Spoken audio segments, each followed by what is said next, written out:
como é que é feito o ferro temperado? Aquele ferro que é um ferro muito mais forte do que um ferro normal, muito mais difícil de dobrar, muito mais difícil de quebrar, muito mais difícil de acontecer qualquer coisa com ele. Como é que esse ferro temperado é formado, né? Eu lembro que o meu avô, ele tinha um galpãozinho lá na casa dele, e eu lembro que uma vez meu pai queria fazer um gancho lá para fazer com que o trator, né, pudesse puxar o carroção, né? Então eles precisavam fazer um gancho. Só que aquele gancho não podia ser de um ferro fraco, onde é que quando fosse puxar o carroção cheio arrebentasse. E como é que tinha que fazer para o ferro ficar um ferro forte, para eles conseguirem fazer que o ferro ficasse rígido, né? Que suportasse toda aquela pressão de toda aquela carreta de toneladas em cima para puxar aquilo lá. E eu lembro que eu fui com meu pai lá, meu avô tinha pedido pro meu pai fazer esse ferro.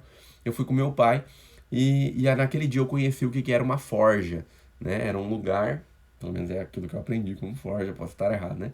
Era um lugar lá onde é que tinha um negócio que meu avô colocava tipo era um fogo e por baixo ele conseguia colocar um ar naquele fogo, conseguia soprar um ar, eu não lembro como é que ele fazia isso, mas acho que era um negócio que fazia assim ainda, aqueles negócios de soprar ar, tipo que a gente vê nos desenhos, sabe? Tu faz assim e sopra o ar, se eu não me engano era alguma coisa assim.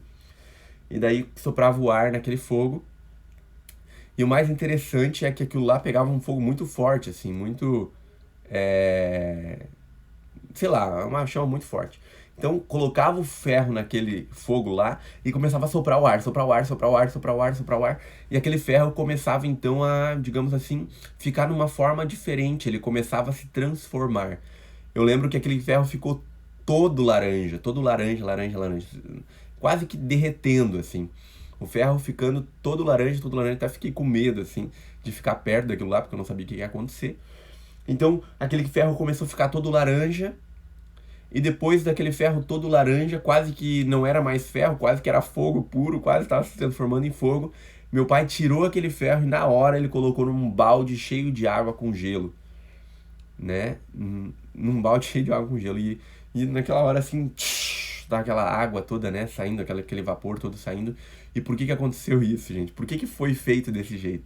Porque no momento que o ferro vai lá para alta temperatura, para grande temperatura, e depois ele encontra uma temperatura totalmente inversa, né? Uma baixa temperatura, né? Que era aquela água com gelo, ele acaba ficando um ferro mais forte, um ferro mais firme, um ferro mais duro, e acaba sendo chamado de o ferro, então, o ferro temperado. E é isso que muitas vezes precisa acontecer na nossa vida. Nós precisamos passar por grandes dificuldades, passar por grandes ensinamentos, passar por momentos que a gente pensa que a gente não vai mais ser aquilo que a gente era, porque o ferro realmente parecia ser totalmente diferente, era um ferro laranja, brilhando, eu tenho certeza que se eu encostasse meu dedo ia derreter na hora, né? Me lembro que meu pai pegava tipo um alicate grandão assim, aquele ferro para levar para lá e para cá, porque não podia pegar com a mão. E depois ainda, pensando que aquilo tudo tinha passado, que ia, né, esfriar calmamente, o que acontece? Acontece o pior. Acontece que ele é levado para uma temperatura totalmente inversa, né, onde acontece um choque térmico. E esse choque térmico é o que faz o ferro se estruturar, né, e ficar totalmente forte, totalmente transformado e que possa ter toda aquela resistência para fazer com que ele possa suportar aquela pressão de carregar aquela carreta. Então, na nossa vida, nós precisamos entender que quando nós estivermos sendo forjados, estivermos em meio à tempestade, é porque ali nós estamos sendo transformados por Deus. Desculpa. Nós estamos sendo modificados por Deus para nos tornarmos uma pessoa mais forte, para nos tornarmos uma pessoa mais decisiva, mais criativa, mais, enfim, com os dons que Deus quiser dar para nós naquele momento daquela formação, naquele momento daquilo que Ele quer entregar para nós. E que nós não queiramos viver numa vida fácil, né? Que possamos entender que essa pandemia toda, que essa transformação toda que estamos passando, possa nos fazer entender que precisamos querer enfrentar as tempestades e não fugir das tempestades.